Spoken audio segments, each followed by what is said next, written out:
Hey guys, it's Weep Union, and in this video I'm doing a general update on the whole front line. I'll start off in Kherson region, where I fixed most of the disputes, and this is most likely what it looks like according to both Rybar, the Russian Ministry of Defense, Ukrainian Ministry of Defense, and pro-Ukrainian mappers. This is the one that makes the most sense. As well as there are reports of these two villages being captured, where this one is actually within shelling range of this village, which is a very important village, as it is the largest in the area, as well as the last one between the Russian front line and Mykolaiv, if they are attacking from northeast. Other than that, this is what the Russians claim, while this is what the Ukrainians claim. Where here it's hard to determine which is the right one, but it's most likely the Russians who are right in this matter, as there has been no reports of shelling in Kherson, and if the front line is this close, it is most likely they will most likely be able to shell it from this distance. Now, as for the Zaporizhia front, again, it's most likely for the Russians to be right here, as we have seen no evidence of the Ukrainians pushing, despite the claims of doing so. But I'm leaving it as a question mark to be 100% sure that nothing is being misreported. But as it stands, I am siding with Russia on this front line.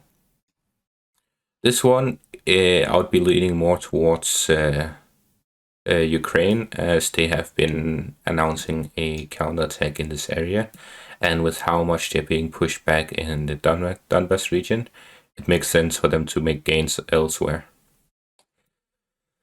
Now, as for the Donbas region, there are reports of fighting down here, up here, and I think it's a general frontline assault where the heaviest focus is around the Bakhmut and Donetsk front, while they recently engaged in a new front line down here.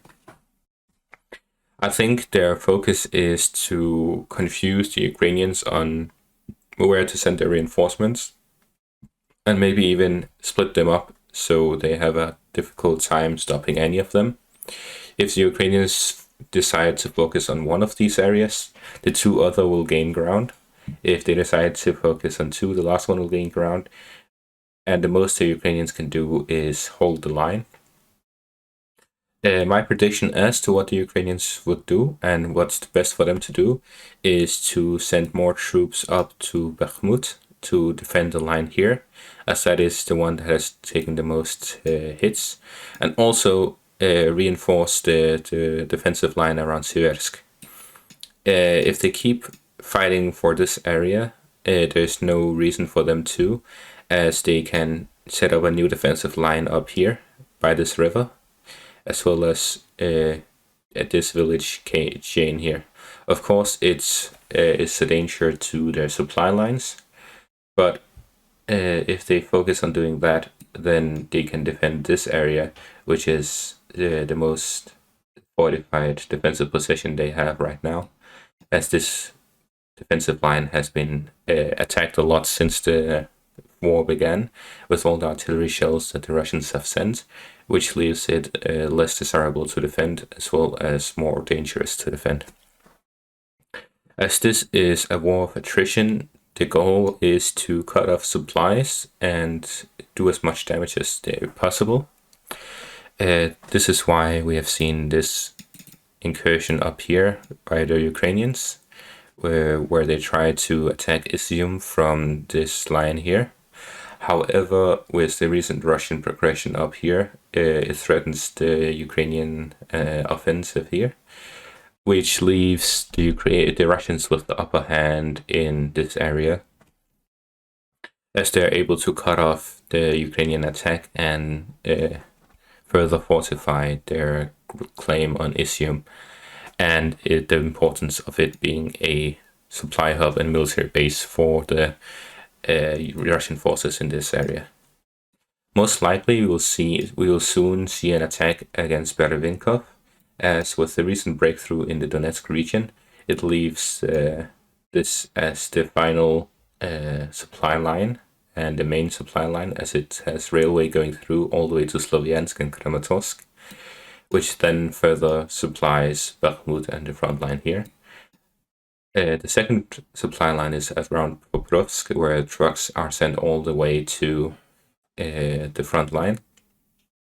But with the recent breakthrough here, if they take Avdiivka, they will be able to push towards it and threaten that supply line. So if the Russians manage to take Pokrovsk and Berevinkov, then the Ukrainian defenses in Donetsk region have a very tough time defending the rest, as they will be running low on supplies and manpower. Finally, as for the Kherson front, I have had no updates, as everything is being disputed, and I think I'll just wait until there's a clearer picture before I update any of it.